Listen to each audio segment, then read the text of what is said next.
Bonsoir chers auditeurs et chères auditrices de notre web radio R212. Ce soir, nous avons le plaisir de vous présenter une réflexion signée par Moustapha Sehimi, chroniqueur invité, qui partage avec nous son analyse sur un sujet d'actualité délicat et crucial, amnistie fiscale, oui mais. Voici cet article présenté en podcast pour vous. Moustapha Sehimi commence son article en observant que le gouvernement affiche un optimisme certain quant au bilan de l'amnistie fiscale, enregistré au 31 décembre 2024 de la manière suivante. Le gouvernement cède volontiers à l'optimisme à propos du bilan de l'amnistie fiscale, enregistré au 31 décembre 2024. Il avait fait des prévisions de l'ordre de 60 milliards de dirhams, MMMDH. C'est plus du double avec 127 milliards de dirhams. Mais par-delà ce chiffre, bien des interrogations subsistent. Le chroniqueur invité poursuit en expliquant que, baptisée régularisation volontaire, cette amnistie se traduit par une taxation libératoire de 5% sur les avoirs en espèces, les biens immobiliers et les apports des associés en compte courant. Les indications disponibles déclinent le cash autour de 85 milliards de dirhams et de 40 milliards de dirhams pour le reste. Pour le Trésor, cela fait une recette de 6 milliards de dirhams. Une ressource bienvenue au moment où les finances publiques accusent de grandes charges pour 2025 et que le déficit budgétaire, de 4,3% en 2023 et de 4% en 2024, doit être réduit à 3,5% en 2025.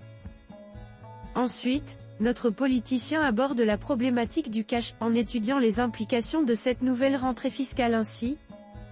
La problématique du cash, cela dit, au-delà de cette nouvelle rentrée fiscale, quelle est la politique poursuivie par le gouvernement? Cette injection d'espèces dans l'économie formelle arrange les banques qui pâtissent d'un découvert pratiquement permanent de liquidités. Selon une évaluation d'un organisme spécialisé, en l'occurrence Attijari Global Rosrak AGR, ce déficit tourne autour de 140 milliards de dirhams. Or, selon les chiffres de Banque Al Maghrib qui suit cette question de manière sourcilleuse, le cash est environ de 425 milliards de dirhams. Si bien qu'aujourd'hui, après les 85 milliards de dirhams désormais régularisés, soit 20% du total, il reste encore 340 milliards de dirhams dans la nature, si l'on se dire. Comment évaluer donc cette opération?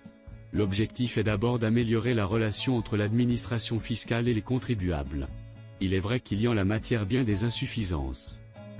À cela, il faut ajouter une préoccupation plus conjoncturelle liée à l'amélioration de la situation des finances publiques. Le montant moyen par déclaration a été de 3 millions de dirhams, milliards de dirhams, est comparable à celui de l'amnistie de 2020 et le double de celui de 2014. À noter la part élevée des actifs réels, biens immobiliers et financiers respectivement de 40%. Notre professeur apporte une nouvelle dimension à son discours en discutant du mode de pilotage de cette amnistie fiscale de cette manière. Une autre interrogation regarde le mode de pilotage de cette amnistie fiscale.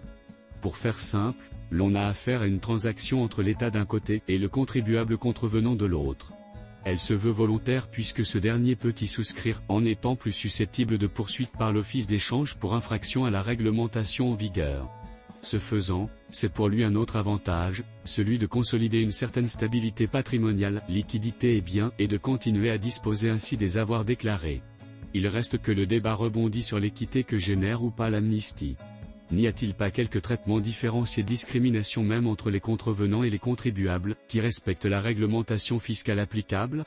Par ailleurs, cela pose le problème de l'efficacité du dispositif de contrôle d'échange. Il y a eu en effet 3 amnisties durant la décennie écoulée, celle du cabinet Ben-Kiran en 2014 avec une contribution libératoire de 10% avec un rapatriement de 28 milliards de dirhams, celle de son successeur, El Othmani en 2020 qui a porté sur un montant global de 6 milliards de dirhams, et celle de ce gouvernement à Kanouche avec 125 milliards de dirhams. La politique fiscale n'a-t-elle pas d'autre gouvernance que de décider de lois d'amnistie récurrentes? L'économie informelle va-t-elle se réduire? Les prévisionnistes en doutent. Certains avancent même qu'elle va rebondir et se redéployer.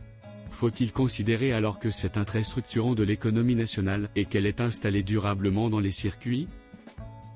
Enfin, Moustapha Sehimi conclut son article en insistant sur la nécessité d'une communication adaptée et d'une réforme globale de la réglementation en ces termes. Une réforme de normalisation, une communication appropriée est utile pour contenir et réduire ce phénomène. La confiance à rétablir entre l'administration fiscale et le contribuable? Oui, bien entendu, et elle prendra du temps.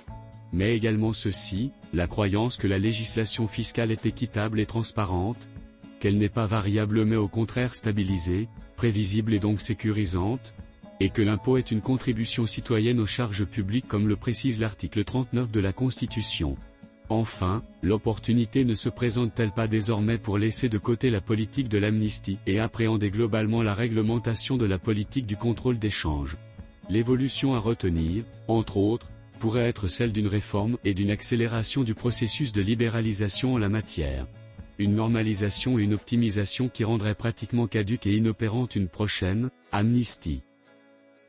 Chers auditeurs de la Web Radio R212, merci d'avoir pris le temps d'écouter ce podcast et de partager avec nous ce moment d'analyse et de réflexion. Votre présence est notre plus belle récompense. À très bientôt sur R212 pour d'autres contenus enrichissants. Avec toute notre gratitude, l'équipe de R212.